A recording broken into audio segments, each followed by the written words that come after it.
ધોરણ 8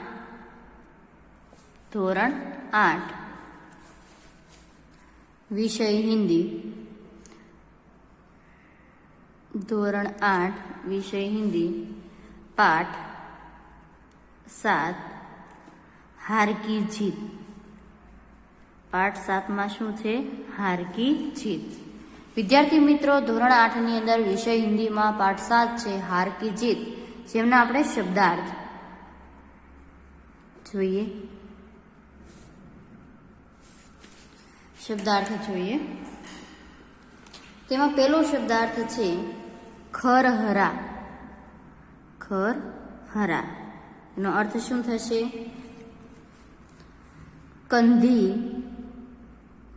कंधी या ब्रुश से, कंधी या ब्रुश से। घोड़े का, कंधी या ब्रुश से घोड़े का शरीर, घोड़े का शरीर साफ करना, घोड़े का शरीर साफ करना। कंधी या ब्रुश से घोड़े का शरीर साफ करना। પછી નંબર 2 છે અસબાબ। શું છે? અસબાબ તેનો અર્થ શું થશે? વસ્તુ या तो सामान, वस्तु या तो सामान।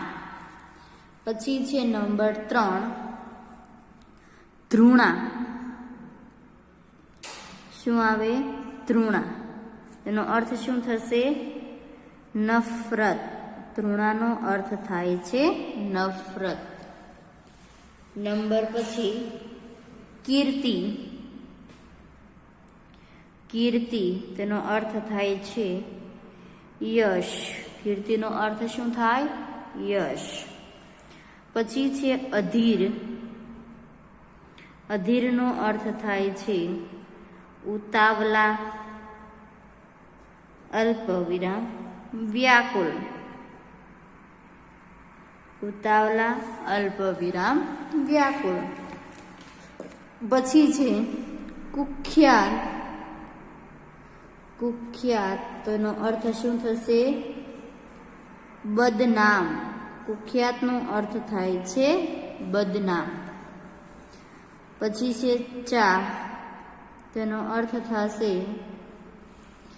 ઈચ્છા, અલ્પ વિરામ પ્રેમ। ઈચ્છા, અલ્પ વિરામ પ્રેમ। પછી છે છવિ, તેનો અર્થ થાય છે સુંદરતા, અલ્પ વિરામ આકૃતિ। સુંદરતા, અલ્પ વિરામ આકૃતિ। પછી છે અભિલાષા। અભિલાષા તેનો અર્થ થાય છે ઈચ્છા। અભિલાષાનો અર્થ થાય છે ઈચ્છા। પછી છે ઉપસ્થિત। તો ઉપસ્થિતનો અર્થ શું થાય? હાજર। ઉપસ્થિતનો અર્થ શું થાય? હાજર। પછી છે સહસ્ત્ર। સહસ્ત્ર તેનો શું થાય? હજાર નો અર્થ શું થાય? હજાર। પછી છે બાંકા।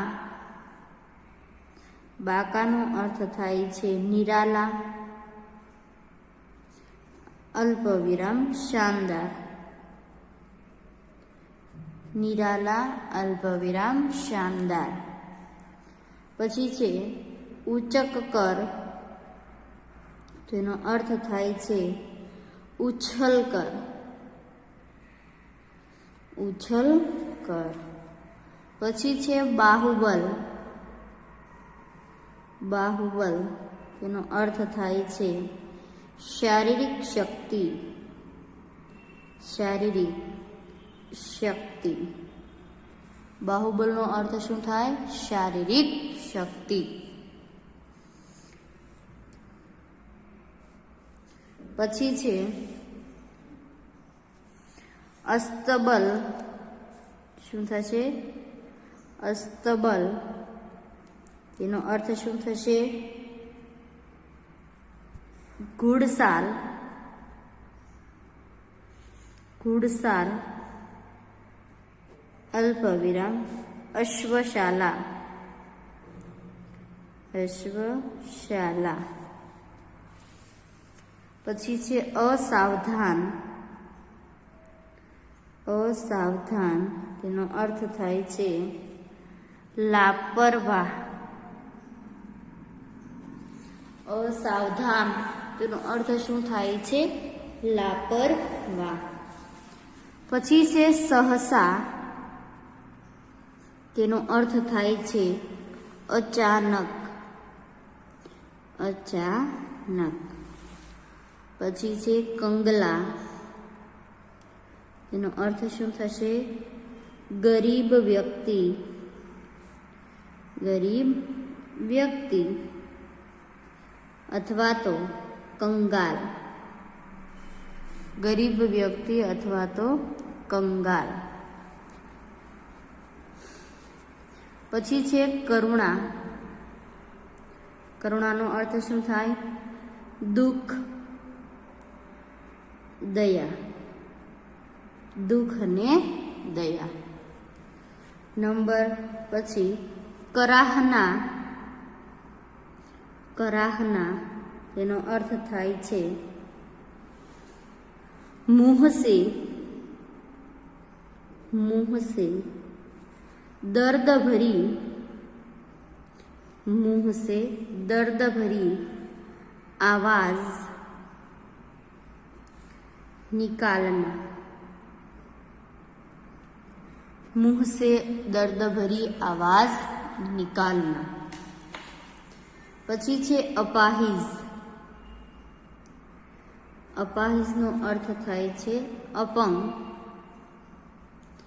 અથવા તો વિકલાંગ. અપંગ અથવા તો વિકલાંગ. પછી છે વિસ્મય. વિસ્મયનો અર્થ શું થાય? આશ્ચર્ય. વિસ્મયનો અર્થ શું થશે? આશ્ચર્ય. પછી છે નિકટ. તો નિકટનો અર્થ થાય છે નજદીક યા તો પાસ. નજદીક અથવા તો પાસ. પછી છે દાસ. એનો અર્થ થાય છે સેવક. દાસનો અર્થ શું થાય? સેવક. પછી છે પ્રયોજન. એનો અર્થ થાય છે ઉદ્દેશ્ય અથવા તો હેતુ. પછી છે રેખ. શું છે? રેખ. તેનો અર્થ થાય છે રેખા અલ્પવિરામ ચિહ્ન.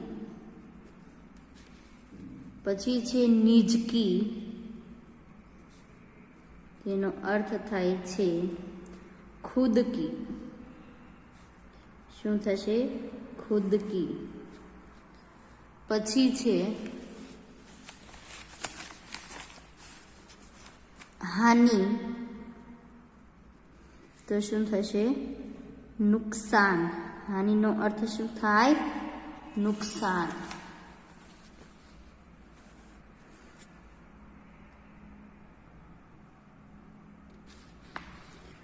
મનુષ્યત્વ. પછી છે મનુષ્યત્વ. તેનો અર્થ થાય છે ઇન્સાનિયત. ઇન્સાનિયત. પછી છે સન્નાટા. સન્નાટા. તેનો અર્થ શું થશે? ચુપ્પી અથવા તો ખામોશી. ચુપ્પી અથવા તો ખામોશી. પછી છે બાગ. તેનો અર્થ થાય છે લગામ. પછી છે નેકી, એનો અર્થ થાય છે ભલાઈ. નેકીનો અર્થ શું થાય? ભલાઈ. પછી છે પ્રતીત હોના. પ્રતીત હોના એનો અર્થ થાય છે માલુમ હોના. માલુમ હોના. પ્રતીત હોના, માલુમ હોના. પછી છે ચાપ, તો આહટ. આહટ એટલે શું થાય? ચાપ.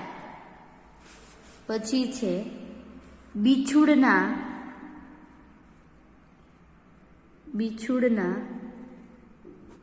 તેનો અર્થ થાય છે જુદા હોના.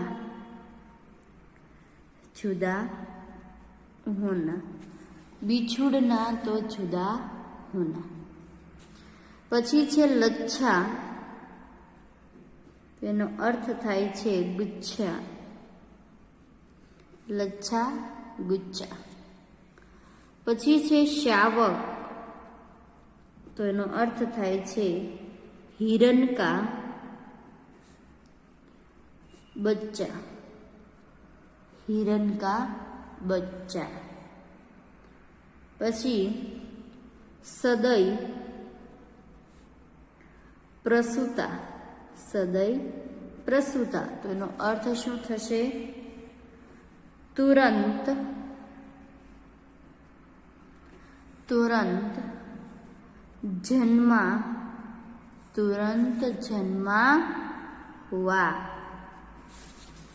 વિદ્યાર્થી મિત્રો, આપણે શબ્દાર્થ છે એકવાર જોઈ લઈએ. ધોરણ 8 ની અંદર પાઠ 7 ની અંદર હાર કી જીતના શબ્દાર્થ છે.